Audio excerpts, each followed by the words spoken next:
नमस्कार मित्रांनो, आजच्या या भागामध्ये मी आपल्यासमोर गुणाकार करण्याची एक जबरदस्त युक्ती घेऊन आलेलो आहे.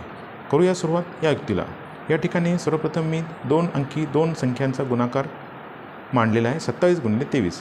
या ठिकाणी आपण एक लक्षात घ्यायला हवे की दोन्ही संख्यामध्ये सुरुवातीचा अंक 2 2 समान आहे व एकक स्थानी जो असणारा अंक आहे 7 आणि 3 यांची बेरीज 10 येते. हा एक आपल्याला नियम लक्षात ठेवायचा आहे. करूया सुरुवात या गुणाकाराला.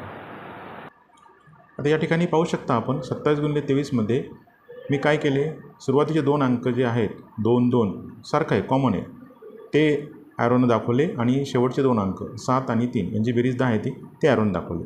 आता या ठिकाणी आपल्याला काय करायचं आहे, 7 गुणिले 3 21 लिहायचं आहे आपल्याला. 7 गुणिले 3 आपण 21 लिहून घेतले आणि त्यानंतर आपल्याला काय करायचं आहे, हे 2चा 2 सोबत गुणाकार करायचा व त्यामध्ये परत 2 मिसळायचे. जी संख्या कॉमन आहे ती त्याच्यामध्ये ॲड करायची. 2 गुणिले 2 अधिक 2 म्हणजे 6 येते. आता या ठिकाणी वरील नियम आपल्याला पाळायचा आहे. या ठिकाणी 42 गुणिले 48 यांचा गुणाकार करायचा आहे. त्यासाठी आपल्याला काय करावं लागेल, सर्वप्रथम 2 गुणिले 8 शेवटचे एक अंकाची जी संख्या आहे त्यांचा गुणाकार लिहून घ्यावा लागेल आणि त्यानंतर डाव्या बाजूला आपल्याला 4 गुणिले 4 अधिक 4 असं करावं लागेल.